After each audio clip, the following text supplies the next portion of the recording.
Assalamualaikum warahmatullahi wabarakatuh. Perkenalkan, nama saya Ani Nuryanti dari Prodi Manajemen. Pada kesempatan kali ini saya akan mempresentasikan analisis strategi bisnis internasional dan manajemen global perusahaan multinasional dengan studi kasus PT Indofood CBF Sukses Makmur Tbk dan PT Unilever Indonesia Tbk. Dalam presentasi ini saya akan membahas perbedaan strategi internasional, urgensi, prosedur, ekspor-impor, dokumen penting seperti L atau C, dan Bill of Lading, hingga studi kasus ekspansi Unilever dan Vietnam. Slide kedua, perbedaan strategi bisnis internasional. Pada slide ini kita bisa melihat ketiga strategi utama dalam bisnis internasional. Pertama, strategi global. Strategi ini menekankan efisiensi biaya melalui standarisasi produk di seluruh dunia. Jadi keputusan lebih terpusat di kantor pusat. Kedua, strategi multi domestik. Di sini perusahaan menyesuaikan produk dengan kebutuhan lokal. Cabang di setiap negara punya otonomi lebih besar. Ketiga, strategi transnasional. Strategi ini mencoba menyeimbangkan efisiensi global dan fleksibel lokal. Jadi tetap hormat biaya tapi juga responsif terhadap pasar lokal. Menurut saya, banyak perusahaan besar seperti Unilever cenderung menggunakan pendekatan transnasional. Slide ketiga, urgensi, prosedur ekspor impor. Strategi yang bagus tidak akan berhasil tanpa prosedur yang tepat. Prosedur ekspor impor menjadi jabatan literasi strategi karena memastikan barang benar-benar sampai ke pasar tujuan. Selain itu, prosedur yang baik membantu efisiensi rantai pasok, menghindari keterlambatan dan biaya tambahan seperti demurrage. Jadi bisa disimpulkan, tanpa eksekusi logistik yang legal dan efisien, strategi internasional bisa gagal. Slide LC dan Bill of Lading. Dalam perdagangan internasional ada dua dokumen penting. Pertama, Letter of Credit atau LC. Ini adalah jaminan pembayaran dari bank sehingga mengurangi risiko gagal bayar antar negara. Kedua, Bill of Lading. Dokumen ini berfungsi sebagai bukti kontrak pengangkutan tanda terima barang sekaligus bukti kepemilikan. Jadi kedua dokumen ini sangat penting untuk keamanan transaksi internasional. Slide kelima, mekanisme ekspor impor berbasis LC. Prosesnya dimulai dari kontrak perjualan dan kesempatan insurance. Kemudian importer pembukaan LC di bank. Setelah ini eksportir mengirim barang dan mengurus pengampalan. Selanjutnya dilakukan proses bea cukai dan terakhir statement atau pencairan pembayaran di bank. Jadi alur sistematis dan melibatkan banyak pihak. Slide ke-6, pihak terlibat dan dokumen utama.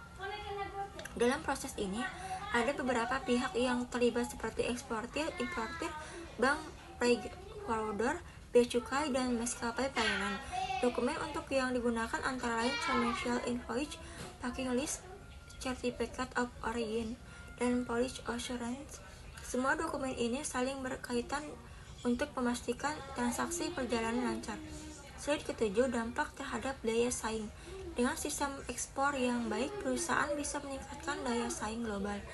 Digitalisasi juga mempercepat proses dan membuat biaya lebih efisien. Selain itu, aktivitas ekspor-impor berkontribusi terhadap pertumbuhan ekonomi, terutama di negara berkembang. Slide ke-8, marketing mix.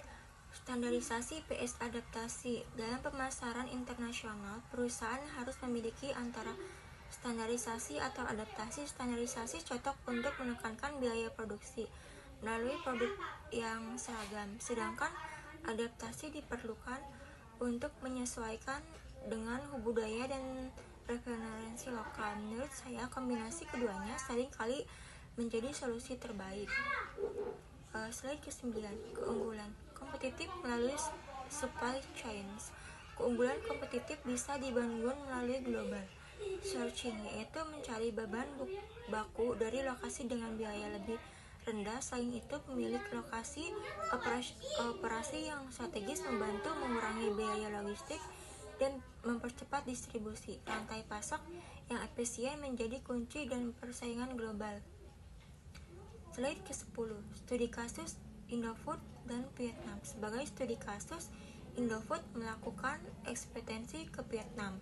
Tujuannya adalah mendekatkan produksi ke konsumen Vietnam dan meningkatkannya daya saing di kawasan Asia. Namun tentu ada tantangan seperti perbedaan budaya kerja, kompetensi tenaga kerja, dan koordinasi logistik integrasi negara. Tetapi dengan strategi yang tepat dan manajemen global yang baik, ekspansi ini bisa menjadi peluang besar. Slide ke-11, analisis strategi SDM internasional Indofood. Soal nomor 4. Baik, pada slide ini saya akan membahas strategi SDM internasional Indofood. Indofood menggunakan pendekatan regionalisentris, artinya perusahaan menunjukkan manajer regional untuk memahami karakteristik kawasan tersebut. Tujuannya adalah agar pengambilan keputusan lebih efektif, terutama dalam pemilihan bahan baku dengan biaya paling efisien.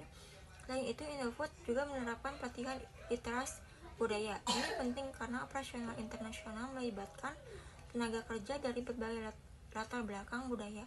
Dengan pelatihan ini, proses transfer teknologi menjadi lebih efektif dan operasional. Perusahaan bisa berjalan berkelanjutan. Lalu slide selanjutnya ada strategi operasional Indofood di Vietnam. Pada slide ini saya membahas strategi operasional Indofood di Vietnam. Pertama ada produksi lokal. Strategi ini bertujuan untuk mengurangi ketergantungan terhadap impor barang jadi sehingga biaya logistik bisa ditekan. Kedua adalah local sourcing, yaitu pemanfaatan pemasukan bahan baku lokal namun tetap dengan standar kualitas global. Tiga adalah strategi distribusi, yaitu pembangunan jaringan gudang lokal yang diintegrasi agar produk lebih cepat sampai ke pasar dan efisien secara biaya. Slide studi kasus Unilever, risiko keuangan di Asia, soal nomor 5.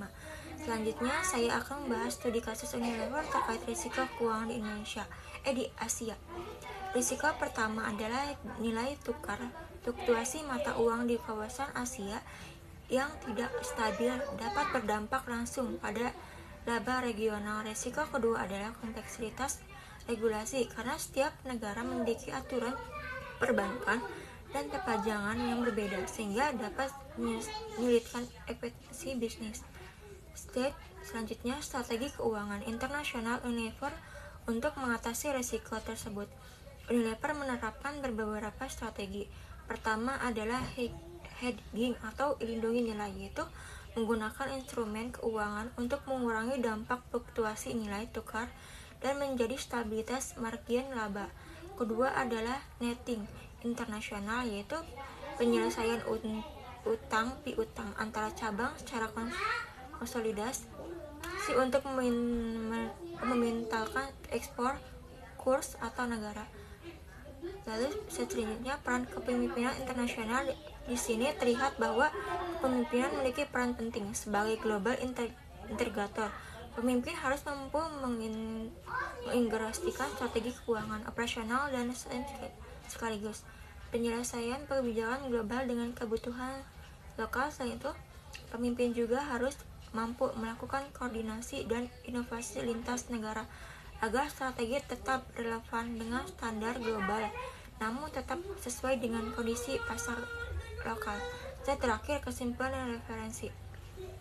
Sebagai kesimpulan, keberhasilan bisnis internasional membutuhkan sinergi antara strategi yang tepat, disiplin operasional, manajemen risiko keuangan yang baik, serta kepemimpinan yang adaptif. Dengan kombinasi tersebut, perusahaan seperti Indofood dan Unilever mampu mempertahankan dan berkembang di pasar global.